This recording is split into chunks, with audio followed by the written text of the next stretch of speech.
शुक्ला रुक करेंगे खबरों का, लेकिन उससे पहले एक नजर सुर्खियों पर। कृषि कानूनों के विरोध में आंदोलन कर रहे किसान करेंगे देश भर में चक्का जाम। आपको बता दें कि दोपहर 12 बजे से 3 बजे तक करेंगे चक्का जाम। किसानों के लिए आज से शुरू होगा 3 लाख का ब्याज मुक्त ऋण वितरण। सीएम त्रिवेंद्र सिंह रावत ने किया शुभारंभ। घाटे में चल रहे परिवहन निगम को राहत। सीएम त्रिवेंद्र सिंह रावत ने दी 24 करोड़ 72 लाख रुपए की मंजूरी। हल्द्वानी में ज्वेलर से फिरौती मांगने के मामले में खुलासा। मामले में 5 आरोपी हुए गिरफ्तार, पुलिस कर रही पूछताछ। उत्तराखंड में बर्फबारी से गंगोत्री यमुनोत्री बद्रीनाथ हाईवे और औली मार्ग समेत 12 से अधिक सड़कें बंद। बर्फबारी से सैलानियों से गुलजार हुई मसूरी। हजारों की संख्या में पहुंच रहे सैलानी। ऑफ सीजन में भी सीजनल जैसा नजारा। आप देख रहे हैं के न्यूज, खबरों का सारथी। और सीधे आपको देहरादून ले चलते हैं, जहां पर मुख्यमंत्री त्रिवेंद्र सिंह रावत क्या कुछ कह रहे हैं, सुन लेते हैं।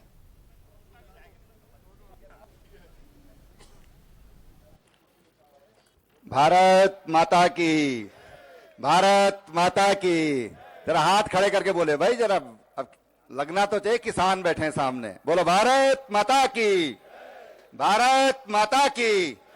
जय जवान, जय जवान, जय जवान। अब लगा कुछ कि किसान हैं सामने बैठे हुए।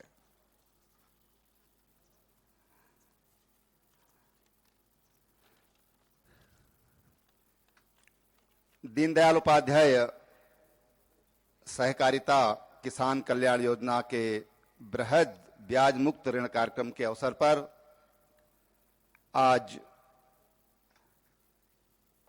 मंच पर विराजमान प्रदेश के सहकारिता और उच्च शिक्षा मंत्री डॉक्टर धन सिंह रावत जी, मंच पर विराजमान सभी हमारे विधायकगण, श्री मुन्ना सिंह चौहान जी, सहदेव सिंह पुंडीर जी, गणेश जोशी जी, हरवंश कपूर जी, खजान दास जी, उमेश शर्मा काऊ जी, हमारे कोऑपरेटिव के चेयरमैन अमित शाह जी,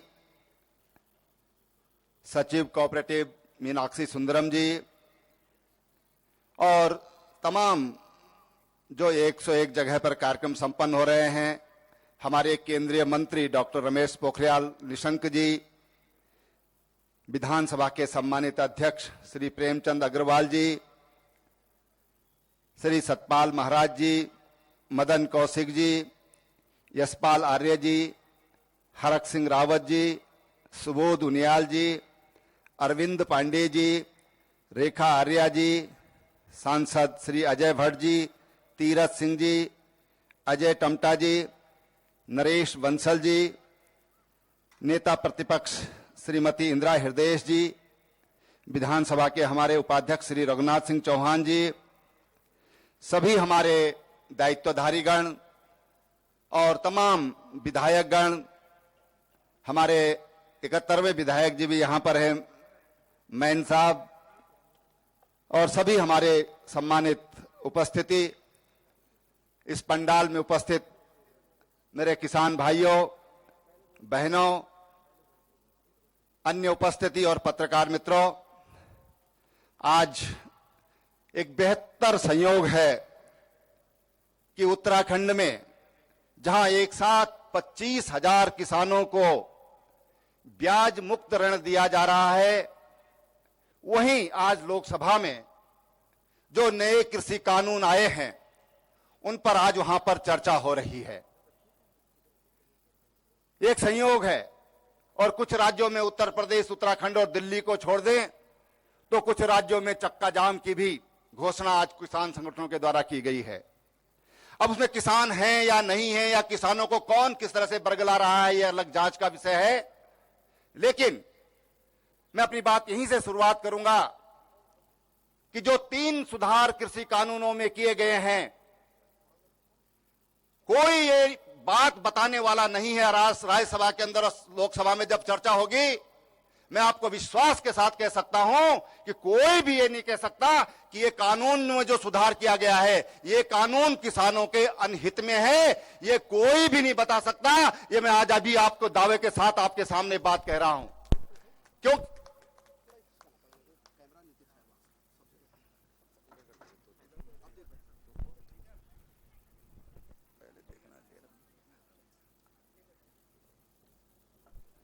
ये किसी के पास इस बात का, जो ये आंदोलन कर रहे हैं, कोई ये नहीं बता सकता कि ये कानून किसानों के लिए किस तरह से नुकसानदेह है।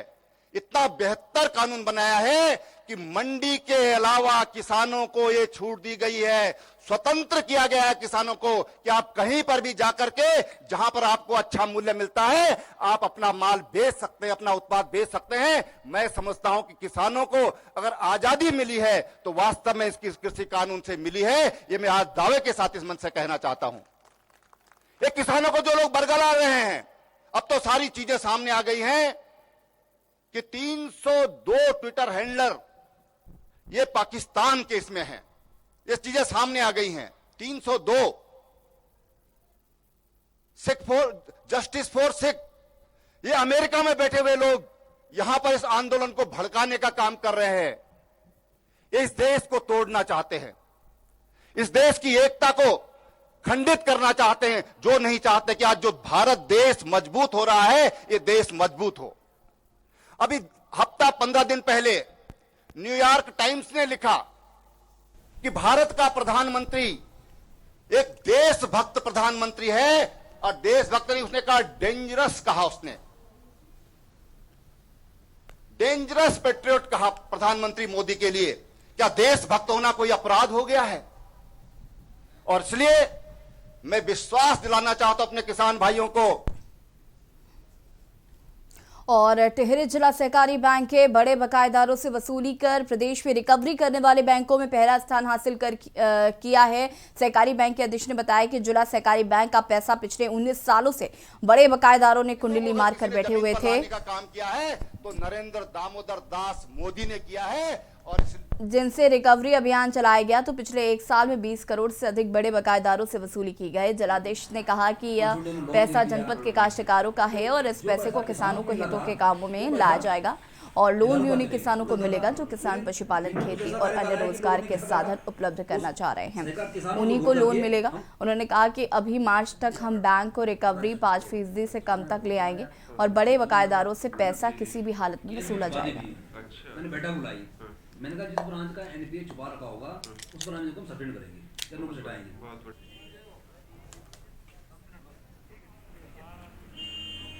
लोगों का पैसा है, ये आपका पैसा नहीं है, आपको देना ही पड़ेगा। और मैं बड़े खुशी के साथ कह सकता हूँ कि आज जिला सहकारी बैंक की पूरी टीम ने, पूरे जिले की टीम ने, मेरे ब्रांच मैनेजर से लेकर के मेरे जिले के मुख्यालय की बैठी टीम ने जिस तरह से अभियान चलाया, और उस अभियान के तहत आज हम उत्तराखंड में हम नंबर 1 बैंक हैं। हमने 20 करोड़ आज की डेट में, मैं आज आपके साथ बैठा हूँ, हमने 20 करोड़ से ऊपर हमने रिकवरी कर दी है। और मैं आज आपके माध्यम से मैसेज देना चाहता हूँ कि जो बड़े लोग हैं जिन्होंने गरीब किसानों का पैसा हमारे बैंक से लिया करके दबा रखा है, उनको पैसा देना ही पड़ेगा। किसी भी कीमत पर हमको कुर्की करनी पड़े, हम कुर्की करेंगे, हमको एफआईआर दर्ज करनी एफआईआर दर्ज करेंगे। लेकिन किसी भी कीमत पर अगर कोई किसी गलतफहमी में जी रहा है कि हम जिला सहकारी बैंक का पैसा दबा करके बैठ जाएंगे, बच जाएंगे, तो वो बिल्कुल मुमकिन नहीं। उत्तराखंड में एक बार फिर मौसम ने करवट बदली। पहाड़ों में जहां बर्फबारी हुई तो वहीं मैदानी इलाकों में बारिश से ठंड बढ़ गई है। पहाड़ों की रानी मसूरी में गुरुवार सुबह बर्फ की हल्की फुहारें पड़ी। वहीं चक्राता के पर्यटक स्थलों में शुमार लोखंडी, मोइला टॉप, जाड़ी, लोहारी, खंडवा, मुंडाली समेत आसपास के ऊंचे इलाकों में बर्फबारी हुई। उत्तरकाशी जिले के हर्षिल में पहाड़ बर्फ की चादर से सफेद हो गए। और अब आपको पास तस्वीरें टीवी स्क्रीन पे दिखा रहे हैं जिसमें मसूरी में इस सर्दियों की पहली बर्फबारी हुई। और सुबह से ही आपको बता दें कि 5 से 7 मिनट तक बर्फ की फुहारें गिरी। लाल टिब्बा, सुवाखोली, बुरांश खंडा, धनोल्टी, सुरकंडा, नागटिब्बा में 1 से 4 इंच तक हिमपात हुआ। धनोल्टी में सुबह से रुक रुक कर बर्फबारी हुई। बर्फबारी होने से होटल व्यवसायियों के चेहरे खिल गए हैं।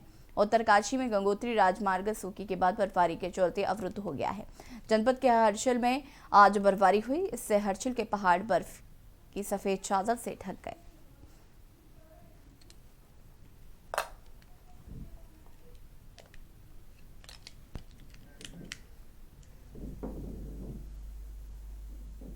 पिथौरागढ़ जिले में विश्व पर्यटन स्थल चौकड़ी और मुनस्यारी में देर रात्रि भारी बर्फबारी हुई। यहां पर घूमने आए पर्यटक ने बर्फबारी का जमकर लुत्फ उठाया। पर्यटकों ने बर्फबारी की फोटो और वीडियो तक बनाई। बर्फबारी से तापमान में भारी गिरावट आ गई। बर्फबारी के क्षेत्र के काश्तकारों के चेहरे खिल उठे। इस वर्ष तक पहली बर्फबारी चौकड़ी और मुनस्यारी क्षेत्र में हुई। बर्फबारी के कारण जनजीवन प्रभावित हुआ।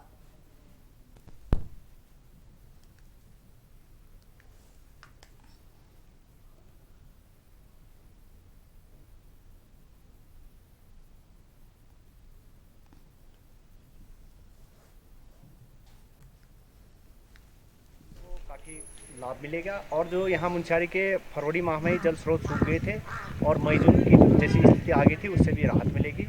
और सीमांत क्षेत्र में जो है कि ये इस वर्ष की पहली हिमपात है मार्केट तक, क्योंकि इससे पर्यटनों को भी बढ़ावा मिलेगा। और थल मुनस्यारी मोटर मार्ग बंद हो चुकी है, विद्युत लाइन क्षतिग्रस्त हो चुकी है और विभाग जुटी हुई है रोड खोलने में। लोक निर्माण विभाग भी और विद्युत विभाग भी लाइन जोड़ने में लगे हुए हैं।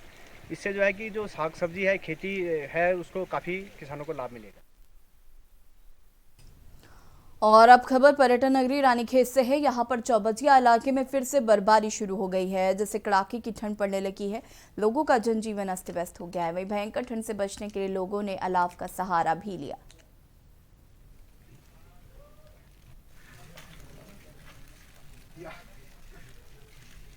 बन गई।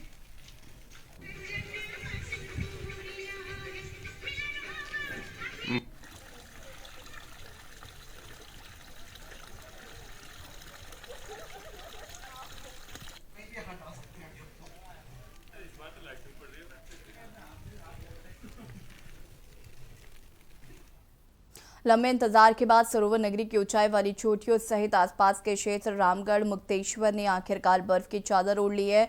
नैनीताल व आसपास अमूमन नवंबर-दिसंबर माह में हिमपात हो जाया करता था, किंतु इस बार फरवरी में हिमपात हुआ। मौसम विभाग की भविष्यवाणी फिर सटीक साबित हुई। देर रात से हो रहे हिमपात को देखने के लिए पर्यटक नैनीताल पहुंचने लगे हैं। तो वहीं हिमपात होने से जहां एक और स्थानीय व्यापारियों और स्थानीयों के चेहरे खिल गए हैं, तो वहीं दूसरी तरफ नैनीताल पहुंचे सैलानी भी बर्फबारी में काफी खुश नजर आ रहे हैं।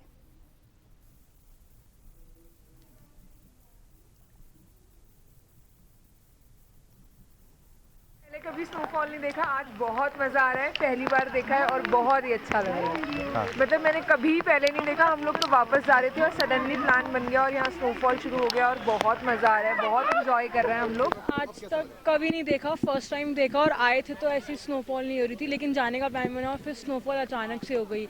ऐसा फर्स्ट टाइम हो रहा है मेरे साथ और मैं बहुत खुश हूँ पहली बार स्नोफॉल देख के। बहुत अच्छा लग रहा है, हमें बहुत ही ज़्यादा अच्छा लग रहा है। हम पहली बार स्नोफॉल देख रहे हैं, लाइफ में पहली बार देखा है, कभी आज तक नहीं देखा। तो नैनीताल आए थे घूमने तो पता चला यहाँ स्नोफॉल हो रहा है, तो लेकिन हम बहुत एंजॉय कर रहे हैं। खबर देहरादून से है, जहां डीजीपी अशोक कुमार ने Dehradun fire station, SSP office के साथ ही डायल 112 का निरीक्षण किया। निरीक्षण के दौरान समस्त आला अधिकारी मौजूद रहे। डीजीपी ने सभी पुलिस अधिकारी और थाना प्रभारी के साथ मीटिंग कर आवश्यक दिशा निर्देश दिए। बता दें कि 112 सेवा अब सिर्फ फोन रिसीव कर थाने को कॉल रेफर करने तक ही सीमित नहीं होगी, बल्कि 112 कंट्रोल रूम में काम कर रहे कर्मचारियों के कार्यों की मासिक समीक्षा भी होगी। साथ ही जिस समस्या के लिए कॉल आया था उस समस्या का समाधान हुआ है या नहीं, इसका फॉलोअप भी किया जाएगा।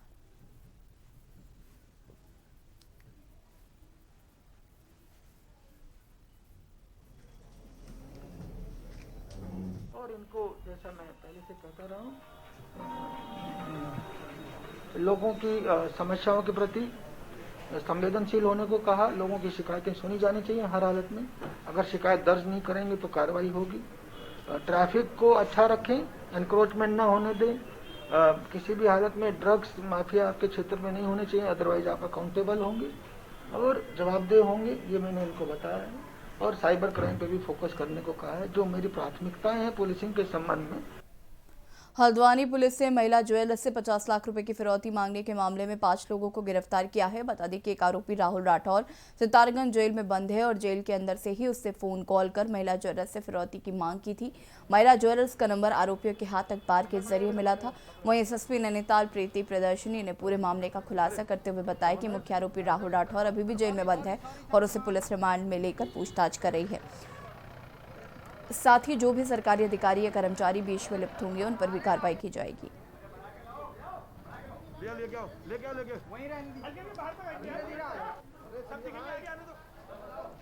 उसको महिला का है। एक मिनट यहीं रोको, यहीं पे। ये एक मुकदमा लिखा गया था, कंप्लेंट आई थी। जो हमारी कंप्लेनेंट है उन्होंने कंप्लेंट करी थी कि उनको एक फ़ोन कॉल आता है और फ़ोन कॉल पे उनसे 50 लाख रुपए की जो है डिमांड की जाती है और वरना उनको जो है कि भाई डायर कॉन्सिक्वेंसेस होंगे उसके। तो इसमें जो है सबसे पहले तो तत्काल इसमें मुकदमे की कार्रवाई की गई है। जो नंबर्स हैं उनको खंगाला गया, उनकी लोकेशन क्या है। इसमें जो हमारी लीड निकल के आई है वो ये है कि कॉल जो है, जो इसका जो मुख्य आरोपी है वो राहुल राठौर नाम से व्यक्ति है जो कि सितारगंज जेल में इस वक्त निरुद्ध है। उसके द्वारा सिम एक प्रोक्योर किया गया। उस सिम प्रोक्योरमेंट के प्रोसेस में बीच में जो लोग आए हैं वो सब इसमें 120B के मुलजिम हैं तथा साथ ही साथ इसमें जो एक और व्यक्ति है जिसने सिम जो है प्रोवाइड किया है, जो सिम प्रोवाइडर है बेसिकली, जिसने किसी और की आईडी पे अगले व्यक्ति को सिम दिया है। जैसे जैसे उत्तराखंड विधानसभा चुनाव का समय नजदीक आ रहा है वैसे वैसे राजनीतिक गलियारों में बयानबाजी का दौर लगातार बढ़ता जा रहा है। आगामी 2022 में उत्तराखंड विधानसभा चुनाव होने हैं जिसको लेकर सभी पार्टियों के बीच खास उत्साह नजर आ रहा है। लेकिन बात करें कांग्रेस की तो पार्टी में अंदरूनी कलह थमने का नाम नहीं ले रही।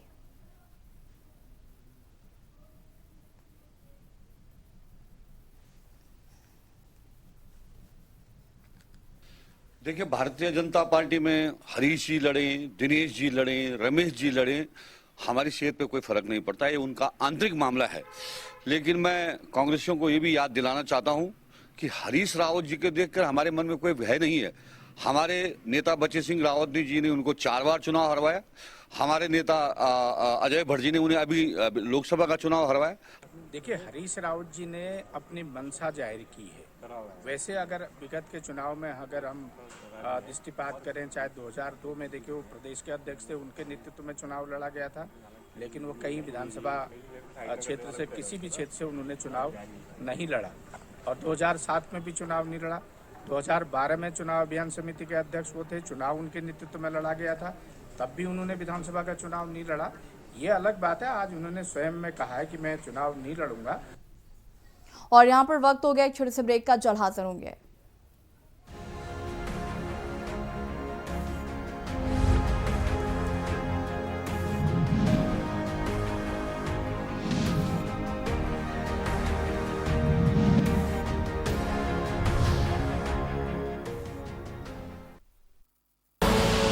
आप देख रहे हैं के न्यूज, खबरों का सारथी।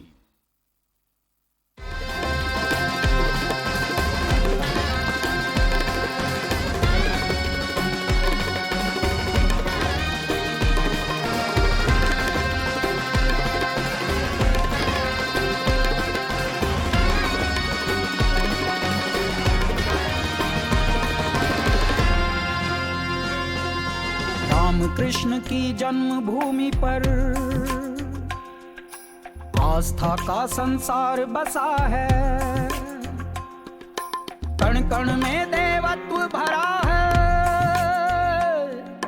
यहाँ दिलों में प्यार बसा है।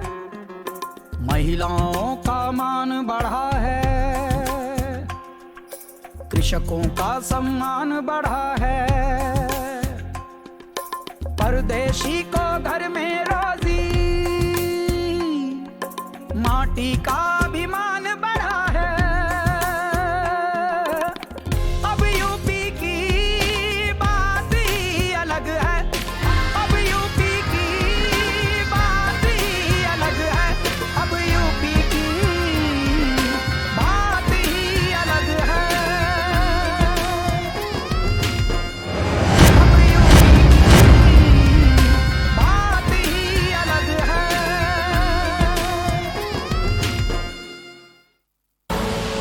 आप देख रहे हैं के न्यूज, खबरों का सारथी।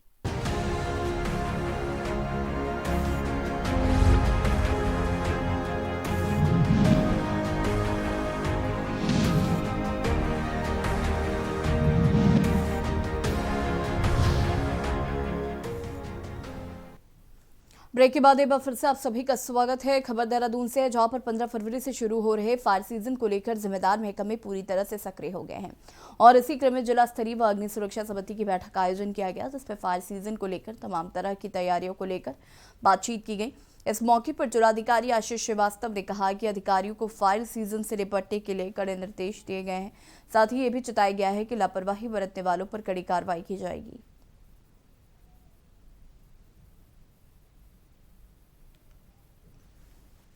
सीज़न हमारा 15 फरवरी से शुरू होगा और जो लगभग 15 जून तक जो है फायर सीज़न माना जाता है। जो हमारा पर्वतीय क्षेत्र है, चक्राता, त्यूनी, कालसी वाला जो एरिया है, वहाँ पर फॉरेस्ट फायर होता है। कुछ हमारे यहाँ पर फॉरेस्ट फायर यहाँ राजा जी नेशनल पार्क के आसपास, शहरी क्षेत्र के आसपास होता है, जो लोग जानबूझ करके लगा देते हैं। तो उसमें हमने ये कहा है कि जो प्रिवेंटिव मेजर्स हैं उस पर ज़्यादा ध्यान दिया जाए in comparison to control measures के, और हम प्रिवेंशन कर पाएँ वो ज़्यादा बेटर होगा। काशीपुर में लंबे समय से एआरटीओ कार्यालय में दलालों का जमावड़ा रहता है और एआरटीओ के कर्मचारियों से दलाल मिलकर जमकर चांदी काट रहे हैं। एआरटीओ कार्यालय के कर्मचारी और अधिकारी उस काम में टाल मटोल कर लोगों को दलालों के भरोसे छोड़ रहे थे। काशीपुर में आए नए एआरटीओ अधिकारी अशित कुमार ने दलाली को बंद कर दिया और लोगों से कहा कि जिसका काम है वो स्वयं आकर अपना काम कराए। यदि कोई कर्मचारी काम को टाल मटोल करता है तो उस पर उनसे शिकायत करे और उनके खिलाफ कार्रवाई की जाएगी। एआरटीओ के सिंघम तेवर देखकर दलाल बौखला उठे और एआरटीओ पर दबाव बनाने के लिए उनके कार्यालय में अराजकता फैलाने सरकारी अधिकारी पर दबाव बनाने की कोशिश करने लगे, जिसको लेकर एआरटीओ अशित कुमार ने तत्काल सूचना दी पुलिस को और उसके बाद सूचना मिलते ही पुलिस एआरटीओ कार्यालय पहुंच गई, जिसको देखकर सारे एजेंट वहां से रफू चक्कर हो गए।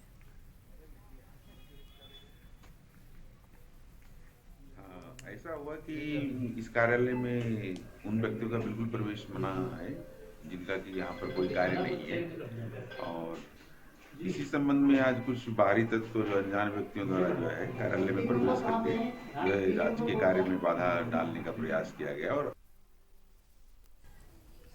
खबर रुद्रपुर से है, जहां पर हाथियों को जंगल में रोकने के लिए तराई केंद्र वन विभाग अब जंगलों में हाथियों के पसंद के पौधों का रोपण कर रहा है, ताकि हाथियों को भोजन के लिए आबादी क्षेत्र का रुख न करना पड़े।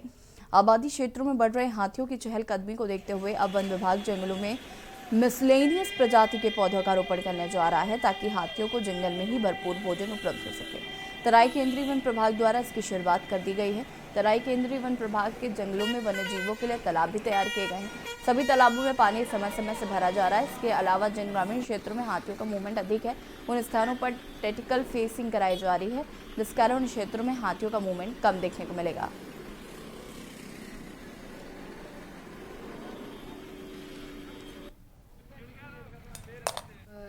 जो ये मेन रामपुर रोड है, उसके दोनों साइड में हमारे तराई केंद्रीय का जंगल है।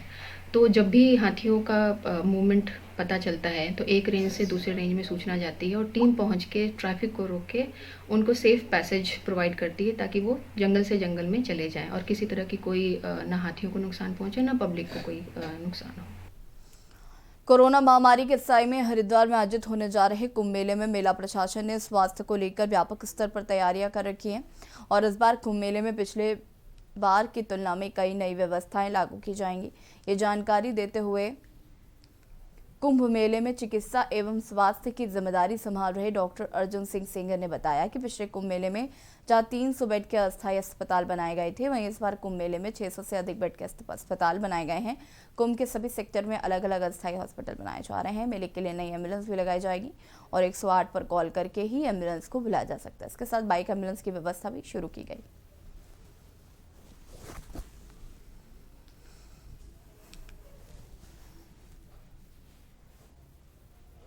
आयोजन हो रहा है अपने शहर में और कुंभ में कोविड के लेके काफ़ी चुनौतियां हैं। उसमें चिकित्सा व्यवस्थाएं काफ़ी 2010 और 2016 के सापेक्ष में काफ़ी तब्दील की गई हैं, परिवर्तित हुई हैं।